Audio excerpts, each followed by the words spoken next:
Nous échouons tous. C'est ok. Ce qui n'est pas ok, c'est de rester à terre après avoir échoué. Celui qui reste à terre est un perdant.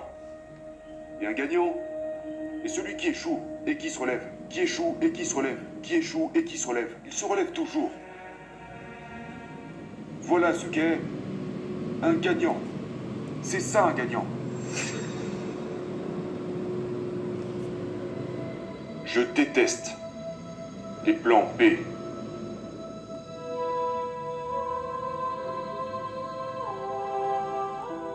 Quand vous commencez à douter de vous-même, c'est très dangereux. Parce que maintenant, ce que vous dites en gros, c'est que si mon plan ne fonctionne pas, j'ai un plan de secours. J'ai un plan B.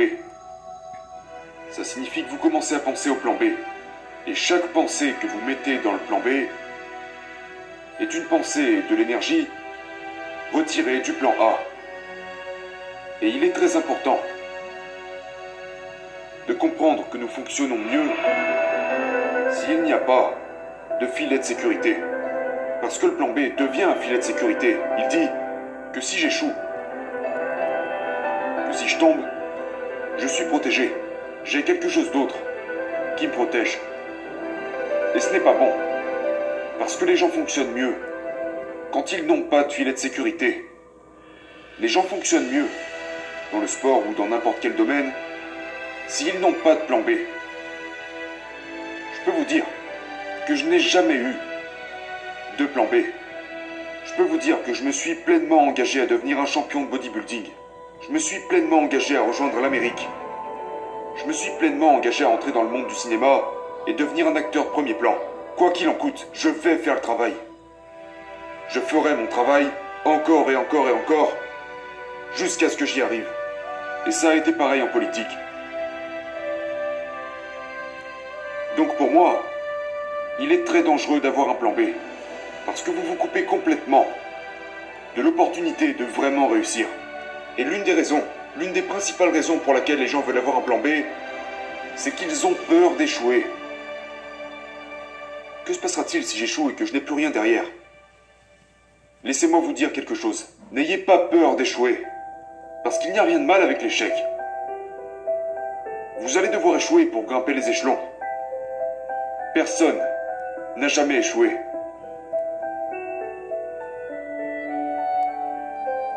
Michael Jordan a dit dans une de ses interviews, quand on lui disait « Vous êtes incroyable, vous êtes le meilleur basketteur de tous les temps ». Et il a dit « Eh bien, là vous venez seulement de mentionner mes succès ». Il a dit « Pour devenir le meilleur basketteur de tous les temps, j'ai raté plus de 9000 tirs ».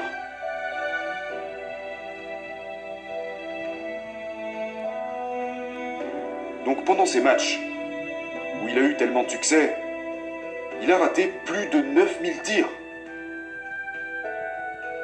Est-ce que ça fait de lui un raté? Non.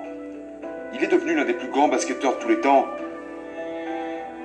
en ayant échoué 9000 fois. Vous comprenez ce que je dis? Nous échouons tous. C'est ok.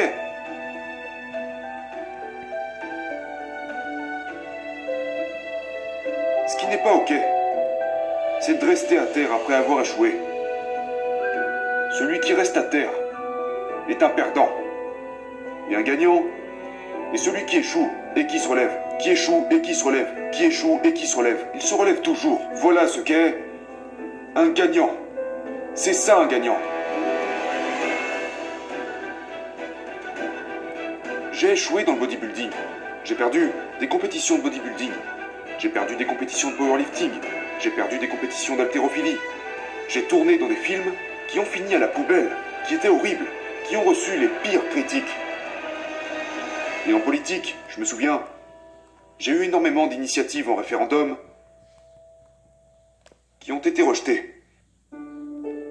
Ma cote de popularité en Californie était descendue de 28%. Puis elle est remontée, j'ai gagné une seconde fois le poste de gouverneur. Eh, nous perdons tous. Nous avons tous des pertes, c'est pas grave. Et c'est pour cela que je vous dis, N'ayez pas peur d'échouer, parce que quand vous avez peur d'échouer, vous êtes bloqué. Vous êtes crispé, vous n'êtes pas détendu. Vous devez être détendu pour réussir. Dans quoi que ce soit dans la boxe, que ce soit dans votre travail ou avec vos pensées, vous y arriverez seulement si vous êtes détendu. Alors détendez-vous. C'est normal d'échouer. Allez-y simplement avec tout ce que vous avez. C'est tout ce dont il s'agit. Donc n'ayez pas peur d'échouer. C'est l'une de mes 6 règles pour réussir. Vous ne pourrez pas vous sentir complet en tant que personne si vous ne pensez pas à ce que vous pouvez faire pour les gens autour de vous qui ont peut-être besoin d'aide. Je pense que tout le monde est motivé par différents types de choses. Pourquoi celle-ci n'en ferait-elle pas partie? J'étais un immigrant qui débarquait en Amérique. Et j'ai vu à quel point les États-Unis étaient le pays le plus généreux du monde. Ils m'ont accueilli à bras ouverts. Ils m'ont aidé. Les autres bodybuilders aux côtés desquels je m'entraînais m'ont amené des assiettes à mon appartement. Parce que je n'avais pas d'assiette. Je n'avais pas de couvert. Je n'avais pas de couverture. Je n'avais pas d'oreiller. Je n'avais pas de télévision. Je n'avais pas de radio. J'avais rien. Et ils m'ont apporté tout ça à mon appartement. Ils m'ont aidé. J'ai vu la générosité de l'Amérique de mes propres yeux. Et je me suis dit en tant qu'immigrant, après avoir été accueilli de cette façon, que je devais m'assurer de donner quelque chose en retour. Je suis un bodybuilder, qu'est-ce que je peux faire? Et ensuite j'ai réalisé qu'il y avait les Jeux paralympiques et que j'étais en mesure d'aider et d'entraîner les athlètes des Jeux paralympiques. Et donc j'ai commencé à m'impliquer dans les Jeux paralympiques et je leur ai proposé d'ouvrir une section de powerlifting pour les Jeux paralympiques avec du soulevé de terre qui n'est pas une chose risquée à faire et du développé couché qui n'est pas non plus risqué à faire. Et c'est devenu le sport numéro 1 dans la section paralympique, le powerlifting. Les salles sont toujours bondées, avec des publics de 5000 personnes. Et je suis devenu l'entraîneur national et l'entraîneur international des Jeux paralympiques.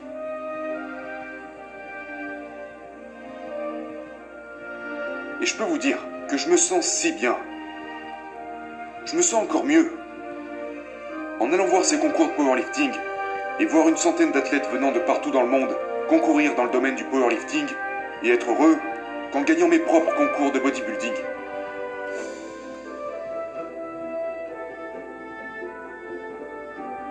Je pense que chaque jour, nous bénéficions de l'aide de quelqu'un. C'est pourquoi j'ai dit plus tôt qu'il n'existe aucun self-made man. Je veux dire, si vous y pensez, quand vous êtes né, vous aviez besoin de vos parents pour vous élever. Vous aviez besoin de vos professeurs pour vous enseigner les choses. Vous aviez besoin de coachs pour faire du sport. Et donc, quand je repense aux gens qui m'ont aidé, en fait, il y a ici même une personne. Où est mon ami Albert Bouzik? Est-il assis quelque part par là? La raison pour laquelle je voulais qu'il vienne dans les premiers rangs, afin que vous puissiez le voir, c'est parce que sans Albert Bouzik, je n'aurais pas eu cette carrière dans le bodybuilding. Reste là, mon ami, de façon à ce que les gens puissent voir ton visage.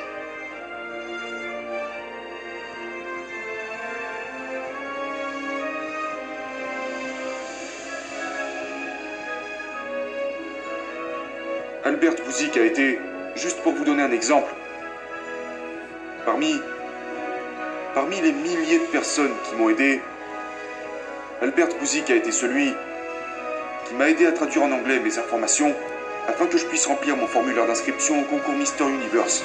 Et puis il a pris l'avion avec moi jusqu'à Londres pour m'accompagner à mon concours. C'est un ami extraordinaire. Il a pris des milliers et des milliers de photos. Il m'a aidé à chacune de mes compétitions. C'était un grand supporter. Et c'est le genre de personne dont nous avons besoin. Nous avons tous besoin d'aide. Nous avons besoin d'aide. J'ai toujours eu besoin d'aide dans tout ce que j'ai entrepris. Je me souviens qu'une fois, quelqu'un m'a dit que j'étais le plus grand self-made man. J'ai répondu, tu peux dire tout ce que tu veux. Tu peux m'appeler Arnie, tu peux m'appeler Schwarzy, tu peux m'appeler Terminator, tu peux m'appeler Gouvernator, mais ne m'appelle jamais self-made man. J'ai dit parce que je ne suis pas arrivé là tout seul. Je veux dire, pensez une seconde au fait de devenir célèbre dans le monde du cinéma. Comment allez-vous devenir célèbre en tant qu'acteur si vous n'avez pas d'audience? La seule chose qui fait que vous pouvez avoir du succès dans un film, c'est les gens qui décident d'aller voir ce film. Comment pourriez-vous prétendre être un self-made man quand vous avez besoin de millions et de millions et de millions de gens partout dans le monde pour aller voir votre film? C'est les gens, c'est vous,